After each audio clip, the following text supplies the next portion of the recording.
1922, cuando el cine todavía era mudo, el gran maestro y exponente del expresionismo alemán F.W. Murnau moría de ganas de retratar en el cine por primera vez el libro de Bram Stoker, Drácula. Pero la familia de Bram Stoker siempre le negó los derechos. Murnau no se detuvo ahí y decidió simplemente cambiar todos los nombres de los personajes por otros y contar exactamente la misma historia.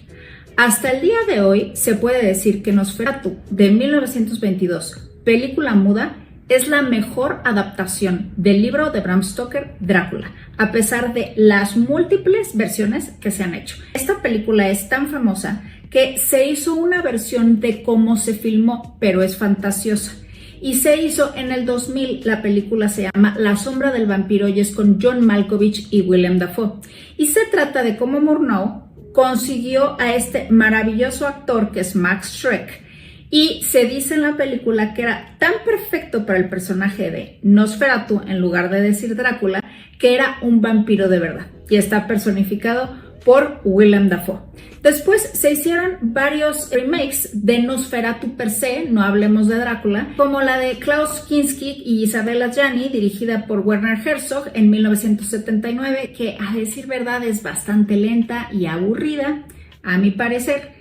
Y después está una casi desconocida de 2023, donde Nosferatu es Doug Jones, a quien conocemos como el pez de la forma del agua y que ha trabajado en varias películas de Guillermo del Toro. Y pues bueno, ahora toma la batuta Robert Eggers, que se ha mencionado que es el nuevo maestro del terror contemporáneo. ¿Y qué ha hecho Robert Eggers? Creo que Robert Eggers es extraordinario para volver a dirigir Nosferatu. Primero lo conocimos con La Bruja en el 2015, donde nos presentó a la ya estrella Anya Taylor-Joy y que nos habla de esta cultura puritana en Estados Unidos que tienen muchos conflictos con la cuestión de la brujería en allá por el 1600.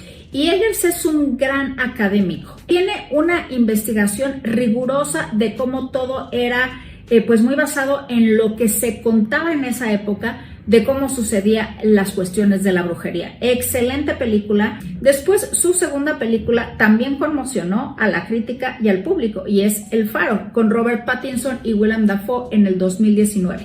Y bueno, pues este es dos hombres que están cuidando precisamente un faro y empiezan a volverse locos, esto en 1890. Si ya vamos viendo el estilo de Eggers, él siempre está basado en películas de época con atmósferas bastante tenebristas. Y por último hizo en el 2022 su película con más presupuesto, El Hombre del Norte, que es una versión de Hamlet de Shakespeare, pero posicionada en la época de los vikingos, con un gran reparto: Alexander Skarsgård, Anya Taylor-Joy otra vez y Nicole Kidman, entre muchos otros. Esta es una película bastante violenta, sangrienta por la cuestión de guerra entre los vikingos, y pues bueno, pues ha decidido llevar otra versión de Nosferatu al cine. En esta ocasión nos presenta a Lily Rose Depp, la hija de Johnny Depp, que está fantástica en el papel de la protagonista.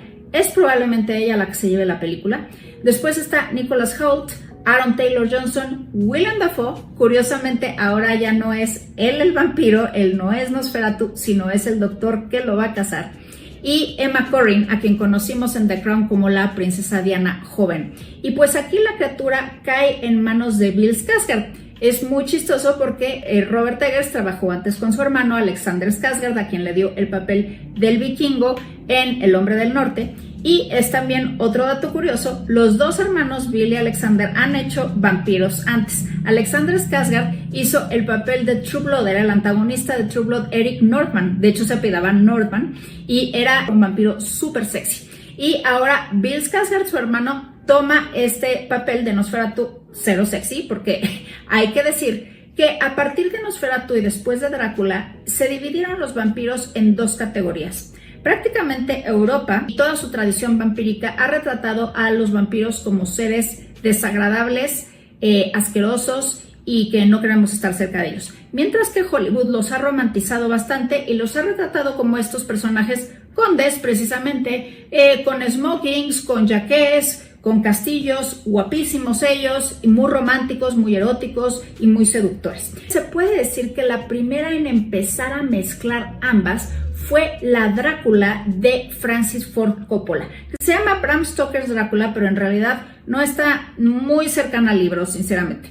Porque el libro de Bram Stoker no tiene nada de romántico. Yo sé que nos han metido en la cabeza que Drácula es algo súper romántico y súper erótico, pero si ustedes leen el libro de Bram Stoker, excelente por cierto, no es así. Pero Francis Ford Coppola en 1992, con un gran reparto también, Winona Ryder en el papel principal, Keanu Reeves era Jonathan Harker y Gary Oldman era este Drácula que de pronto aparecía muy galán y de pronto aparecía bastante asqueroso con unos chongos en el pelo y muy blanco y como fantasmagórico y remitiendo a la figura de Nosferatu, porque incluso tiene esta sombra que hace así con las manos llenas de las uñas muy largas, que es icónica de Nosferatu. Entonces ahí empezó a mezclar estas dos cosas de el monstruo con el galán. Algo más o menos similar hace Eggers en esta nueva versión de Nosferatu.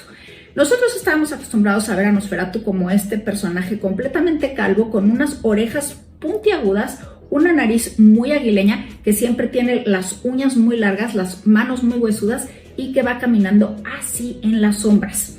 Sí hay muchísimas referencias evidentemente a la Nosferatu de Murnau, pero la cara de el Nosferatu encarnado por Bill Skarsgård, yo podría decir que está basada en Vlad Tepes. ¿Y quién es Vlad Tepes? Pues Vlad Tepes es el príncipe de Valaquia, a quien le decían Dracul. Es un personaje histórico que existió y es en el que se basó Bram Stoker para escribir Drácula, porque tiene muchísimas leyendas acerca de él, como que bebía sangre de sus víctimas, las empalaba y mientras iba muriendo la víctima y se le iba escurriendo la sangre, él pasaba con un pan, mojaba el pan y se tomaba la sangre. Y a partir de esas historias de Vlad Tepes, que tenía un bigote muy tupido, fue que Bram Stoker, entre varias otras leyendas que armó, escribió el libro de Drácula. Y el personaje de Bill Skarsgård aquí trae un bigote muy grande que recuerda bastante a Vlad Tepes. La atmósfera tenebrista, no tengan cuidado, está preciosa, la fotografía está maravillosa, el casting es muy bueno. Interesantemente, sí hay muchos cambios en la historia. Cuando uno acaba, quiere seguirla pensando, porque no se entiende bien qué quiso decir y no en el mal sentido, en el buen sentido en el que queremos seguir experimentando los símbolos que Eggers nos puso ahí, porque hay una clara demostración de la mezcla entre lo grotesco y lo erótico. Entonces es una cuestión un poquito sadomasoquista y es esta mezcla de lo romántico, lo grotesco, lo repelús y lo erótico. Todo mezclado en una sola relación, en la relación de la protagonista Ellen con Nosferatu. Pero sobre todo son estos conceptos que nos confrontan mucho, porque eróticamente sí que hay una teoría entera de que lo que repele nos atrae, de que lo que nos atrae nos repele. Ahora sí que el clásico te gusta pero te asusta, aquí está muy bien representado. Si les interesa este tema, les recomiendo muchísimo un libro que se llama El erotismo de Georges Bataille y te explica precisamente cómo hay muchísimo asco dentro del erotismo. Es interesantísimo ese libro. Me encantaría entrevistar a Robert Eggers y preguntarle si lo leyó, pero me recordó muchísimo a la teoría de Georges Bataille. No se pierdan Nosferatu, es una versión muy diferente a lo que hemos visto. Gracias.